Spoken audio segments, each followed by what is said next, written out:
Hey, what's up, you guys? It's Perry the Entertainer back again for another video, and in this video I'm going to give you guys my predictions for tomorrow night's Night of Champions pay-per-view. If you are not subscribed already, please go and click that subscribe button down there. Make sure you post your comments and predictions down in the comment section below, and for the first time in quite some time, make sure you leave a like on this video, since I finally decided to put the rating system back on my videos. Also, follow me on Twitter at the PTE Show for some live coverage of the pay-per-view, so without further ado, let's get down to business. We're going to kick things off with a YouTube pre-show match, a tag team turmoil-style match to determine the tag team that will face Roman Reigns and Seth Rollins later on in the night for a shot at the tag team championships.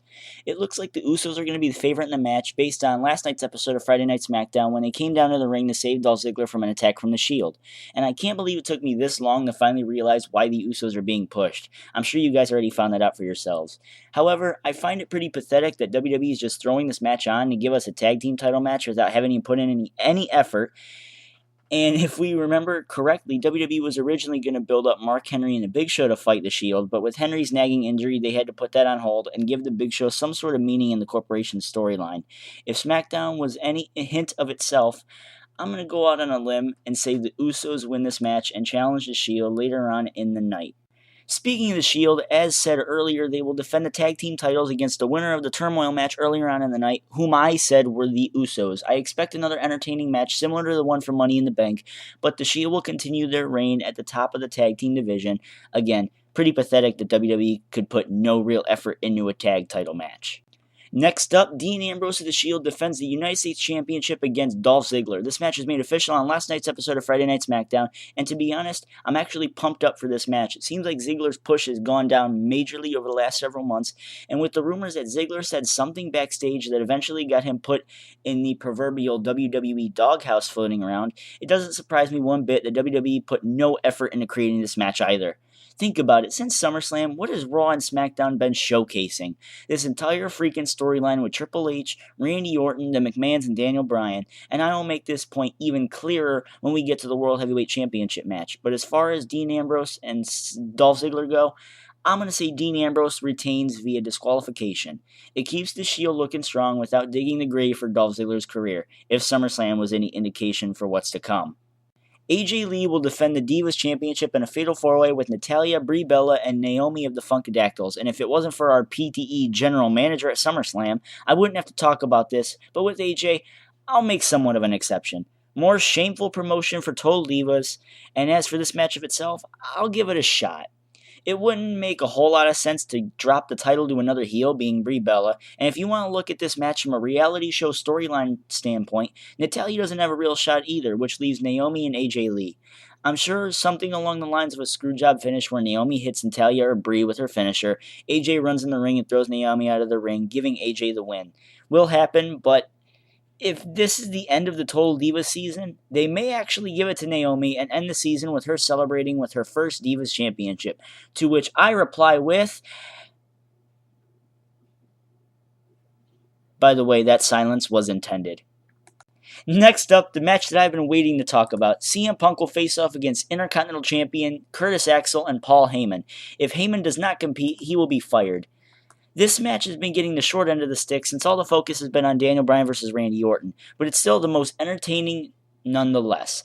However, if WWE had any sort of intent on having Curtis Axel and Paul Heyman win, they'd put the IC title on the line, because with how big of a star CM Punk is, putting the IC title on Punk would do nothing to further his career. Hell, some people even forgot Curtis Axel was still champion since he hasn't defended the damn thing since he won it.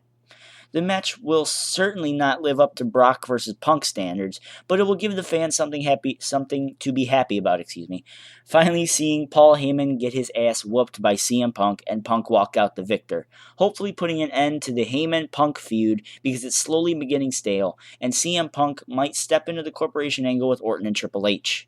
Alberto Del Rio will defend the World Heavyweight Championship against Rob Van Dam, and this match will disappoint. But the blame for this match being disappointing will not be RVD's fault, and even though people find Alberto Del Rio boring as all hell, the blame isn't on him either. The blame for this match goes to the whole storyline with the WWE Championship, and this was what I was alluding to when I was talking about the United States Championship. Since WWE has decided to focus on one World Championship, they initially neglected every other championship match on this show, and the victim of this crime is the World Heavyweight Championship.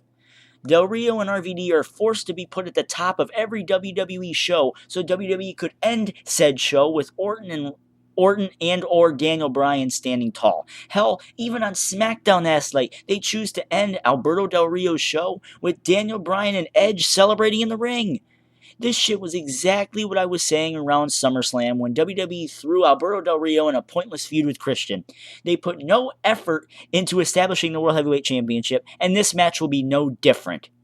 But enough of me ranting my anger for this stupid ass shit like this, and let's focus on the match. If you're an Alberto Del Rio fan, you'll think this match is okay, but for RVD fans, this will be your time to be entertained. I like both guys, but I feel the WWE Championship feud overshadowed this one.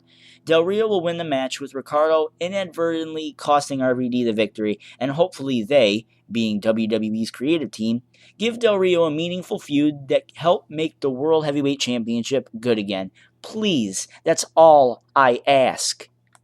In the main event, the face of WWE, Randy Orton, will defend the WWE Championship against Daniel Bryan, and this is the biggest story heading into the night. But it will be no shocker that Randy Orton will be retaining the WWE Championship. The good thing about this match is that I feel it will deliver and be a great match. But on the bad side, I feel that this will be the match that WWE tries to shove down our throats until John Cena comes back.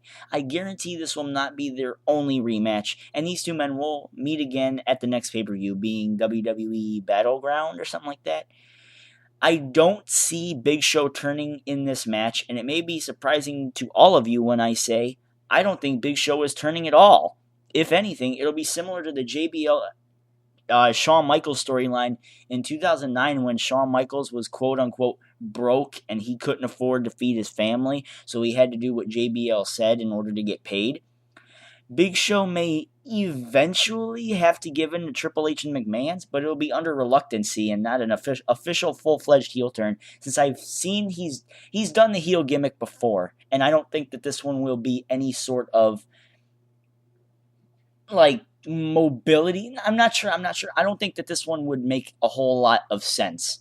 But this match will be good, but Randy Orton will stand over Daniel Bryan to end the show.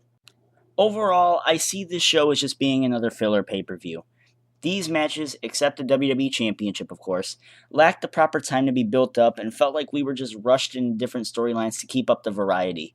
All the momentum that was received for SummerSlam's ending will die tonight, and that is a risk WWE finally actually decided to take. They put Punk in a stupid feud with Curtis Axel so WWE can give Heyman his comeuppance, and will just eventually drop Axel even more down the card. No love will be showed for the World Heavyweight Championship, and the Corporation 2.0 storyline will continue to be shoved down our throats. And all we can do is sit back, watch Daniel Bryan attempt to bring it down, fail, then eventually have John Cena come back and destroy the faction. Let me know what you guys have to say down in the comment section below, and I will talk to you guys for the Night of Champions review on Monday. Perry the Entertainer signing out. Peace.